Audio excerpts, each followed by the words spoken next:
ॐ सोमनाथाय नमः। ॐ मल्लिकार्जुनाय नमः।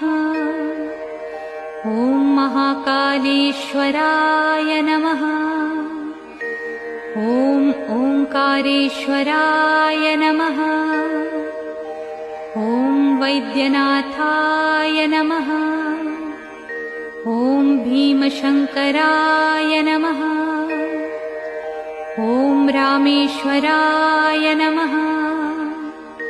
ॐ नागेश्वराय नमः। ॐ विश्वेश्वराय नमः। ॐ त्र्यंबकेश्वराय नमः। ॐ केदारेश्वराय नमः। ॐ भुस्मेश्वराय नमः।